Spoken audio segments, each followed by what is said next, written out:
Saya Maria Delvianti Belak, calon guru penggerak Angkatan 9 dari SDN Ciputren Kabupaten Belu.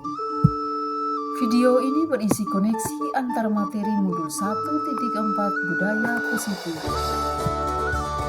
Kaitan materi budaya positif dengan modul 1.1 Filosofi Ki Hajar Dewantara, modul 1.2 Nilai dan Peran Guru Penggerak, dan modul 1.3 Visi Guru Penggerak. Modul 1.1 Filosofi Ki Hajar Dewantara. Dengan menjalankan budaya positif di sekolah, maka akan mempermudah dalam tercapainya tujuan pendidikan nasional sesuai filosofi Ki Hajar Dewantara, yaitu pendidikan yang berpihak pada murid dan bersifat menuntun tumbuh atau hidupnya kekuatan kodrat yang ada pada murid. Modul 1.2 Nilai dan Peran Guru Penggerak. Seorang guru penggerak dapat menjalankan perannya dalam mewujudkan profil pelajar Pancasila. Harus ada nilai dan peran guru penggerak yang dapat memberikan pembelajaran yang berpihak pada murid dengan latar belakang yang berbeda-beda. Modul 1.3 Visi Guru Penggerak. Visi guru penggerak adalah mengelola perubahan yang positif. Untuk membangun budaya positif diperlukan kolaborasi untuk mencapai visi tersebut. Hal ini berkaitan dengan penumbuhan budaya positif di sekolah. Dalam mewujudkan ini diperlukan pendekatan manajemen perubahan yang berbasis kekuatan inquiry apresiatif. Dengan penerapannya tersusun dalam tahapan bakti. Yang pertama, disiplin positif. Disiplin positif merupakan cara penerapan disiplin yang mengajarkan anak bertanggung jawab dan menumbuhkan kesadaran diri berdasarkan nilai-nilai kebajikan. Disiplin positif lebih ke arah disiplin diri yang dapat mengontrol diri dalam melakukan segala tindakan. Disiplin positif juga dapat membuat murid memahami dan menyadari berdasarkan motivasi internal, bukan akibat paksaan, ujian, atau hukuman.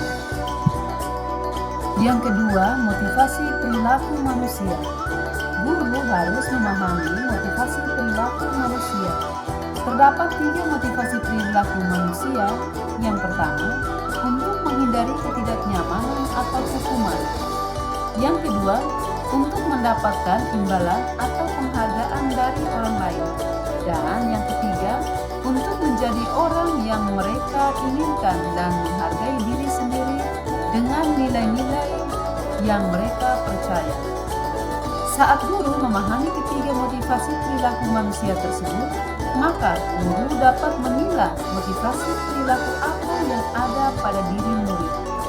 Jika murid memiliki motivasi perilaku untuk menghindari ketidaknyamanan atau hukuman dan untuk mendapatkan imbalan atau penghargaan, maka motivasi yang ada pada diri anak masih berasal dari eksternal.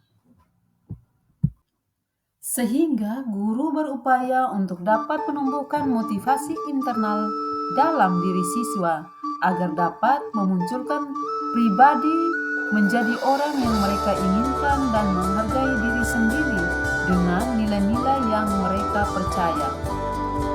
Sebaiknya hindari hukuman dan pemberian penghargaan berlebihan agar meminimalisir motivasi eksternal dalam diri murid. Yang ketiga, posisi kontrol seorang guru. Terdapat 5 posisi kontrol seorang guru, yaitu sebagai penghukum, pembuat merasa bersalah, sebagai teman, pemantau, dan manajer. Di antara 5 posisi kontrol seorang guru, sebaiknya menggunakan posisi kontrol sebagai manajer.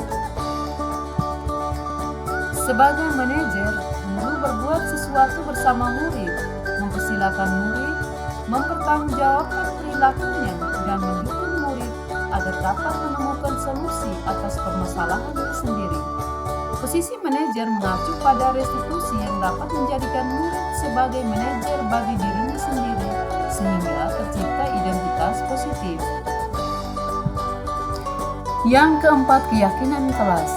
Guru berperan dalam mewujudkan terbentuknya keyakinan kelas dengan adanya kesepakatan antara guru dan murid. Keyakinan kelas berupa pernyataan universal yang mudah diingat, dipahami, dan harus diterapkan dalam lingkungan sekolah.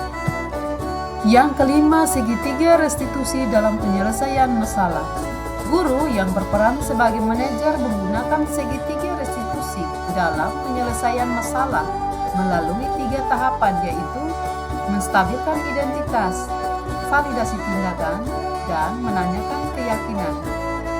Tujuannya menghasilkan murid yang mandiri dan bertanggung jawab. Saya sudah memahami konsep-konsep inti dalam modul budaya positif berkaitan dengan disiplin positif, teori kontrol, teori motivasi, hukuman dan penghargaan, posisi kontrol guru, kebutuhan dasar manusia, keyakinan kelas, dan segitiga restitusi. Seluruh konsep inti tersebut harus diresapi dalam diri dan diwujudkan dalam tindakan dan dibagikan kepada rekan guru di sekolah.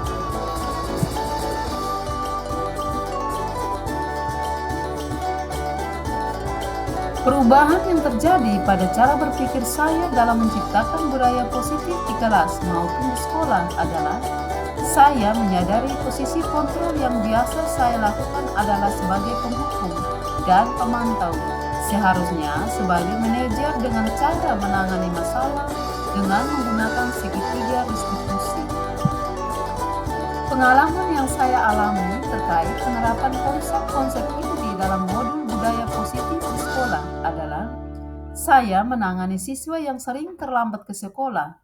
Saya menggunakan langkah-langkah dalam segitiga restitusi, yaitu menstabilkan identitas, validasi tindakan yang salah, dan menanyakan keyakinan.